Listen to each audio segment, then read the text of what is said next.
భారతదేశంలోనే పేరుగాంచిన India today లాంటి పత్రికకు ఎడిటర్గా పనిచేసిన శ్రీ వెంకటనారాయణ గారు, ఈ కార్యక్రమాన్ని నిర్వహిస్తున్న డాక్టర్ అదమంచి జగదీష్ గారు, అలాగే ఏసీపీ వెంకట ప్రశాంత్ రెడ్డి గారు, మరియు డాక్టర్ చంద్రూరారెడ్డి గారు, డాక్టర్ గౌరవ్ తిరుపతి రెడ్డి గారు, చెస్లో మంచి ప్రతిభ కనపరుస్తున్న చిరంజీవి శ్రేయాంశ్ మురళీకృష్ణ, అలాగే తుమ్మ అమరేష్ గారు కార్యక్రమాన్ని నిర్వహిస్తున్న అందరికీ కూడా నా హృదయపూర్వకమైన శుభాకాంక్షలు. మనము ఏదన్నా ఒక సభకు వెళ్తే మీరందరూ పిల్లలు కాబట్టి చిన్నప్పటి నుంచి అలవాటు కావాలి. ఒకటి, క్రమశిక్షణ పాటించాలి. 2, నిశ్శబ్దంగా ఉండాలి. 3, సమయ పాలన పాటించాలి. 4, మన వల్ల ఇతరులకు ఇబ్బంది కలగకుండా చూసుకోవాల్సిన అవసరం ఎంతో ఉంది. అందువల్ల విద్యార్థులు, అధ్యాపకులు, తల్లిదండ్రులు అందరికీ ఉదయించే మన జీవితంలో అంటే ఉదయించేటప్పటి నుంచి ఈ అలవాటు చేస్తే వాళ్ళకి మంచి భవిష్యత్తు ఉంటుంది. 24 ఏళ్లుగా ఈ కార్యక్రమాన్ని నిర్వహిస్తున్న శ్రీ తుమ్మ అమరేష్ సహా ఈ ఫౌండేషన్ బృందానికి, శ్రీనివాస రామానుజం ఫౌండేషన్ మంచి పేరుతో, రామానుజుల వారి పేరుతో ఆ రోజుల్లో ఎంతో తెలివితేటలు కనిపించేట వారి పేరుతో మనం ఈ అవార్డు ఏర్పాటు చేయడం చాలా సంతోషం. ఈ అభ్యున్నతిలో ఈ నేడుగా పయనిస్తున్న అందరికీ నేను హృదయపూర్వక శుభాకాంక్షలు, అభినందనలు అందజేస్తూ ఉన్నాను. గ్రామీణ పేద విద్యార్థుల్లో దాగి ఉన్న ప్రతిభను వెలికి తీసి వారికి సరైన మార్గదర్శనం అందిస్తున్న సంస్థ యొక్క ఆశయాన్ని ముందుగా నేను అభినందిస్తూ ఉన్నాను. విద్యార్థుల కోసమే కాకుండా ప్రభుత్వ పాఠశాలలో ముఖ్యంగా విద్యార్థులకు ఒలింపియాడ్ పరీక్షలు నిర్వహిస్తూ పోటీ పరీక్షల కోసం బలమైన పునాది నిర్మిస్తున్న ఈ చొరవ చాలా ముదావహమైంది.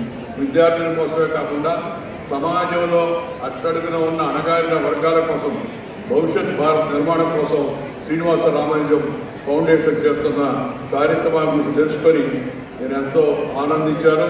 అందుకే ఈరోజు ఈ కార్యక్రమానికి వచ్చాను.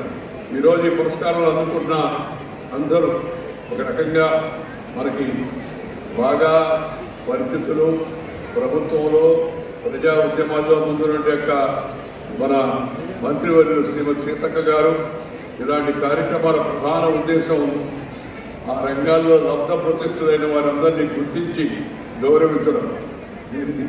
ఈ యొక్క ఫెలిసిటేషన్ ఎందుకంటే to give inspiration to others.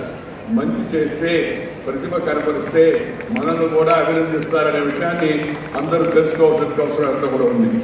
దాంతోపాటు నేను మనం చేసే మంచి చెడు ఈ శరీరం ద్వారానే మాత్రమే చేయగలం. ఇక్కడ శరీరం అంటే నేను అనే భావన కూడా ఉంది. జీవితంలో ఏది సాధించాలన్నా మనకు మనమే సాధించాలి. దాని నుంచి మరికొందరు ఇతరుల స్ఫూర్తి పొందాలి. మనం ఇందాక చూసాం, చిన్నపిల్లలు అద్భుతమైన ప్రతిభా విశేషాలు కనపరిచారు. వాళ్ళని ఎందుకు పిలిచి ఇక్కడ సన్మానించామంటే, వేదికపైకి ఎందుకు పిలిచామంటే వాళ్ళ నుంచి మిగతా వాళ్ళు స్ఫూర్తిని పొందాలి, ఇన్స్పిరేషన్ పొందాలి అని చెప్పిన ఉద్దేశంతో ప్రధానంగా ఈ కార్యక్రమాన్ని ఏర్పాటు చేయడం జరిగింది. ఈరోజు చేసేది సత్కార్యం అయితే అదే ఉన్నత కార్యంగా అందరి యొక్క మన్ననలు అందుకోవడమే కాదు, చరిత్రలో కూడా నిలిచిపోతుంది. ఈ వేదిక మీద ఉన్న వివిధ రంగాల ప్రముఖులు అలాంటి వారి ప్రస్థానం ముఖరించి స్ఫూర్తిని పొందకుండా ముందుకు సాగలేదు. ప్రేరణ పొందే స్థాయి నుంచి ప్రేరణగా నిలిచే స్థాయికి మీరంతా ఎదిగారు.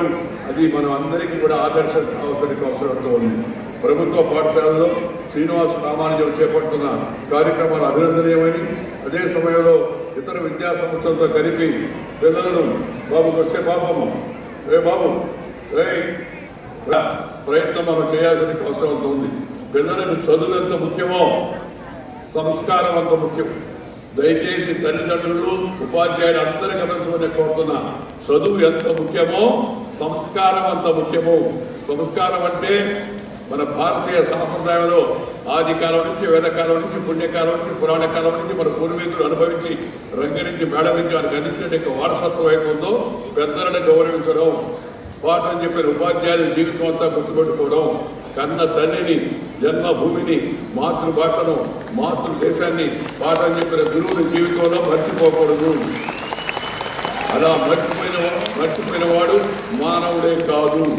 రెండో విషయం మీకు నేను చెప్పదలుచుకుందంటే ప్రకృతితో ప్రేమించడం కూడా పిల్లలకు అలవాటు చేయండి.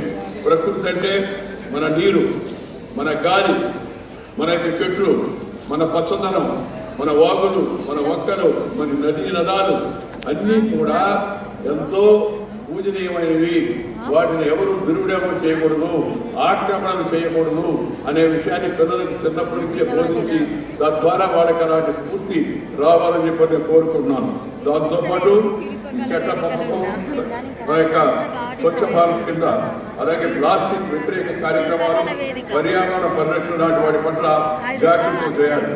సమాజంలో పెరిగిపోతున్న వ్యసనాలు, జబ్బులు, డ్రగ్ లాంటి జబ్బులు, లేకపోతే ఇతరత్ర అలవాట్లు, వాటి నుంచి చిన్నప్పటి నుంచి మన పిల్లలకు వాటికి వ్యతిరేకంగా వాటి వల్ల వచ్చే నష్టాలను, ఇబ్బందులను చిన్నప్పటి నుంచే పిల్లలకు తెలియజెప్పాలి.